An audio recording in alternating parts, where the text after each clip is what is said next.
This is more about living in the time of the coronavirus pandemic. Samuel Pepys here in the year 0 CE with a little reminder. In situations like this, inequalities manifest themselves exponentially. Please try to keep that in mind. There are a few things I like to use as a compass to navigate these times, and that is one of them. I was watching a football game, and one of the commentators, a former player, Hall of Famer, was comparing the players of today to those when he was active, and he referred to that as my era. I think it's very good to think in those terms. We each do have our era. It spans, I would say, from the early 20s to the mid-60s, give or take. After that, your deck furniture. You can see why I was not excited about the presidential candidates. 2 deck chairs. But when you are in the midst of your era, that is when you want to make your mark. And that era flies by so quickly. As the saying goes, the life so short, the craft so long to learn. Vita brevis ars longa. Cherish your era. Honor it. Protect it. Realize your era. And don't let the government steal your era from you. We had the war on poverty. We had the war on drugs. We had the war on terror. Now we have the war on the virus. The government, big gov, becomes most necessary in a time of war. So the clever government finds a way to wage perpetual war. And none of these are wars that can be won. The vice trumpet and his wife were vaccinated in a public ceremony. He said it was to show Americans that we cut red tape. We did not cut corners. Some people believe that, some do not. I heard a man run through a progression of official policy statements by the CDC on masks. Masks are not necessary. Masks are good. Everyone should wear masks. Masks do more harm than good. Masks help to prevent the spread of COVID-19. We are unsure if masks are beneficial.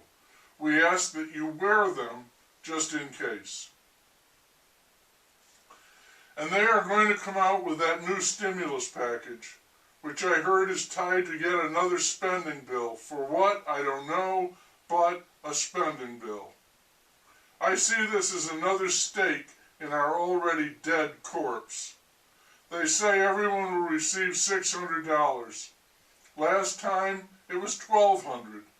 My partner and I received nothing, and I expect the same this time. Imagine that, a government handing out money to its people. Talk about corruption. It's mind-boggling. And, of course, to top it off, they act as if they are saving us. We should be grateful.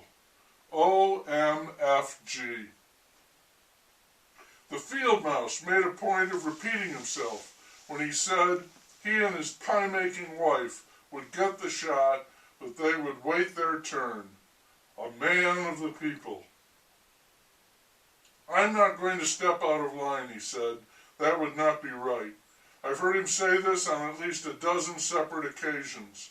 It looks like there will be squabbles over who gets the shots or who does or does not want a shot. Nothing is clear and simple. I don't know the truth, and things could get a lot worse in a hurry.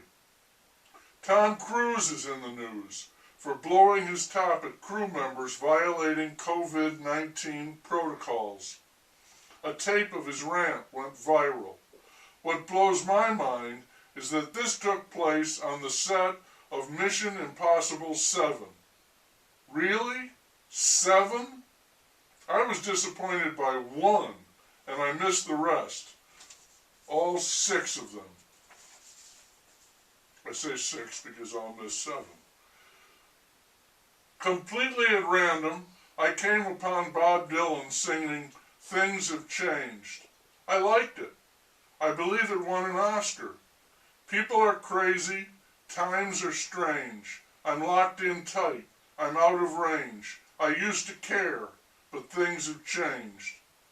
Sounds pertinent to me. My state today was shipped 50,000 fewer units of the Pfizer vaccine than it had been promised. State health officials said they had no idea why this happened. They could not account for it. When federal officials were questioned about it, they replied that it was due to a difference in semantics. What? First of all, what is a federal official doing blaming anything on semantics? Do they know what semantics is? Semantics is a branch of linguistics concerned with meaning. There are sub-branches, like conceptual semantics, that deals with the cognitive structure of meaning. Were the feds getting into that? We get down to what a word or a phrase means, like when Bill Clinton said his answer would depend on what his questioner meant by the word is.